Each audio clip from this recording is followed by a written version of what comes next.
ఇటీవల వైకాపా విస్తృత స్థాయి సమావేశంలో స్థానిక విజయనగరం ఎమ్మెల్యే కోలగట్ల వీరభద్రస్వామి చేసిన ఛాలెంజ్ను తాను స్వాగతిస్తున్నానని విజయనగరం కోఆపరేటివ్ అర్బన్ బ్యాంక్ పూర్వ అధ్యక్షులు కాళ్ళ గౌరీశంకర్ స్పష్టం చేశారు. ఎమ్మెల్యే అండ్ కో చేస్తున్న భూ కబ్జాలను తాను సాక్ష్యాలతో సహా నిరూపించగలనని పునరుద్ఘాటించారు. శనివారం ఆయన మీడియాతో మాట్లాడుతూ ఎమ్మెల్యేకు ఎంత తిన్నా భూ దాహం తగ్గదని ఎద్దేవా చేశారు. నగరంలోని కొత్తపేట సంపత్ వినాయక ఆలయం విషయంలో 6 అంగుళాల స్థలం కోసం రాద్ధాంతం చేసిన ఎమ్మెల్యే బాబామెట్ట సమీపంలో రాజమన్నార్ దేవాలయం భూములు మీ అనుచరులు కబ్జా చేయలేదా అని ప్రశ్నించారు. జమ్మూ సమీపంలో కోర్టు వివాదంలో ఉన్న భూములను సైతం ఎమ్మెల్యే అనుచరులు పట్టాలు పేరుతో అమ్ముకుంటున్నారని గౌరీశంకర్ ఆరోపించారు. నగరానికి చెందిన సూర్యప్రకాష్ అనే వ్యక్తి సుమారు 4 దశాబ్దాల క్రితం ఎన్జిఓ సొసైటీ ద్వారా కొనుగోలు చేసిన 8 స్థలాలతో సహా 8 ఎకరాల ఖాళీ స్థలాన్ని కూడా నేడు కోలగట్ల అండ్ కో ఆక్రమించి లేఅవుట్ వేయడం నిజం కాదా? బాధితుడు సూర్యప్రకాష్ను బెదిరించలేదా అని కాళ్ళ ప్రశ్నించారు. చెప్పండి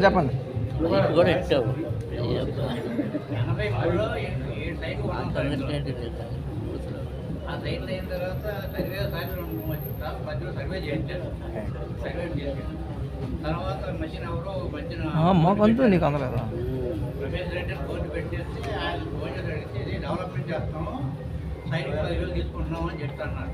అది 3 సంవత్సరాలు కదా. సరే అని చెప్పేసి కూరుకున్నాను. మొన్న లేవల్ చేస్తున్నారు. లేవల్ చేస్తున్న తర్వాత ఫోన్ చేస్తే అందులో మీ సైట్లు ఎవరున్నా లేవు, మీకు తెలియదు, అది ఎవరు చేస్తున్నా నాకు తెలియదు అన్నాడు. అందుకని అక్కడ ఎంక్వైరీ చేస్తే స్వామి గారు లేవల్ చేస్తున్నారని తెలుసు. ఆ స్వామి గారి దగ్గరికి వెళ్ళాను.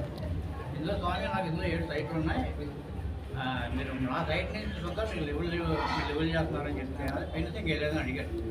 నేనంటే ఎవరు బోర్డు పెట్టారు, అక్కడ బోర్డు పెడితే డెవలప్మెంట్ చేస్తున్నారు కదా, చేసిన అప్పుడు వేసుకున్నాను ఊరుకున్నాను అంటే అప్పుడు ఏమన్నాడు, పట్ల భాస్కర్ దగ్గరికి వెళ్ళాను, భాస్కర్ దగ్గరికి చెప్తాను. పట్ల భాస్కర్ దగ్గరికి వెళ్ళి నేను అక్కడికి చెప్తాను. పట్ల భాస్కర్ దగ్గరికి వెళ్ళాను. నా డాక్యుమెంట్ జెరాక్స్ అన్నీ కావాలన్నాడు, ఇచ్చాను. ఇచ్చే వారం రోజులు పోయిన దగ్గర రా అన్నాడు. నేను వెళ్తే ఇది నాకు కూడా దగ్గర తెలీదు, ఈ సన్యాసుడికి ఎండవ చేస్తాడు గండెడ్ సన్యాసుడు, ఆయన చేస్తాడు. ఇది ఆయన చెప్తే ఆయన దగ్గరికి వెళ్తే ఇది డాక్టర్లను బయటకు చూపిస్తే ఈ మేనేజ్మెంట్ మనకి ఏమీ నా దగ్గర లేవు, నాకు స్వామి గారు వడ్డపాత్ర కలిసి లేఅవుట్ ప్రకారం నేను చేస్తున్నాను, ఈ లేఅవుట్ మీ మెజర్మెంట్ మాత్రం నాకు ఇవ్వలేదు అన్నాడు.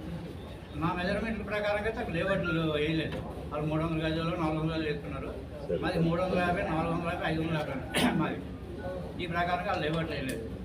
అదే స్వామి దగ్గరికి వెళ్ళాను మళ్ళీ. అయితే ఇప్పుడు ఎందుకు నేను సర్వే చేస్తాను, సర్వే చేసిన దగ్గర ఉండి అని చెప్తా అన్నాడు. అలాగే చెప్పి 2 నెలలు చెప్పాను. 3 సార్లు అదే మాట అన్నాడు. ఈ లోపల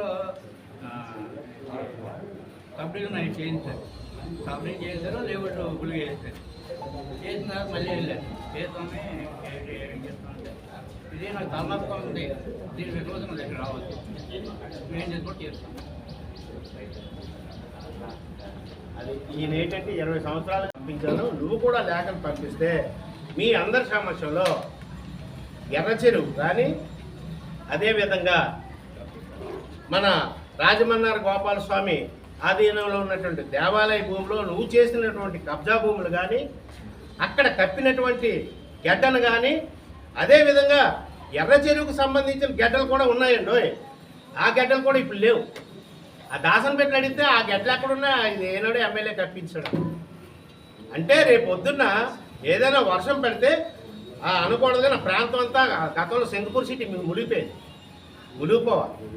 గడ్డలు కూడా కప్పేసి వ్యాపారం చేయిస్తున్నది ఎవడయ్యా అని అంటే ఈరోజు విజయనగరంలో మన ఎమ్మెల్యే వీరభద్రస్వామి అని నేను ఘంటాపదంగా చెప్తున్నాను. అందులో ఏమాత్రం చేసి కోర్టులో 25 ఎకరాలు వచ్చి ఎన్జిఓ కోఆపరేటివ్ సొసైటీ అని, ఒక 18 ఎకరాలు వచ్చి సెంట్రల్ గవర్నమెంట్ కోఆపరేటివ్ సొసైటీ అని, 9 ఎకరాలు వచ్చి డబల్ కాలనీ అని, ఒక సుమారు 16 ఎకరాలు వచ్చి బాలూరు వారి ఆధీనంలో ఉందని వాళ్ళ సొంతం కాదు.